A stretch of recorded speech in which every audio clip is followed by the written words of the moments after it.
රියදුරු බලපත්‍ර අලුත් කිරීමේ කඩිනම් ක්‍රමවේදයක් අද ආරම්භ වුණා. ඒ අනුව නියම වැඩසටහනක් ලෙස අද සිට බලපැවැත්වෙන පරිදි සිය රියදුරු බලපත්‍ර අලුත් කරන අයහට ජාතික ප්‍රවාහන වෛද්‍ය ආයතනය මගින් తాවකාලික රියදුරු බලපත්‍රය ලබා ගැනීමට අවස්ථාව ලබා දී තිබෙනවා. විනාඩි 8කට ආසන්න කෙටි කාලයකින් මෙය සිදු කර ගැනීමට හැකියාව පවතින බවයි අමාත්‍ය බිමල් රත්නායක ප්‍රකාශ කළේ.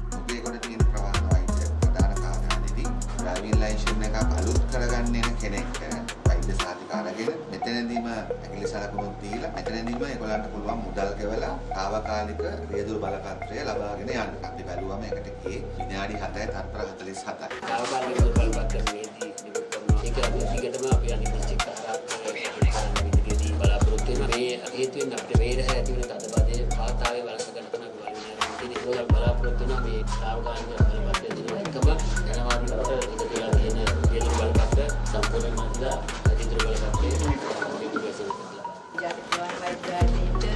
බලපත්‍රය සඳහා වෛද්‍ය සාහිත්‍ය ලබා ගන්න කස්ටමර්ස්ලාගෙන් 80කට වැඩි ප්‍රමාණයක් ඉන්නේ මේ විදුලි බලපත්‍රය අලුත් කරගන්න. තවදුරටත් මේක ඩිජිටල් කරණය කරලා තවත් වැඩි පහසු විදියට මෙතනදී විදුලි බලපත්‍රය අලුත් කරගැනීමේ කාර්යවලිය කරන්න තමයි අපි බලාපොරොත්තු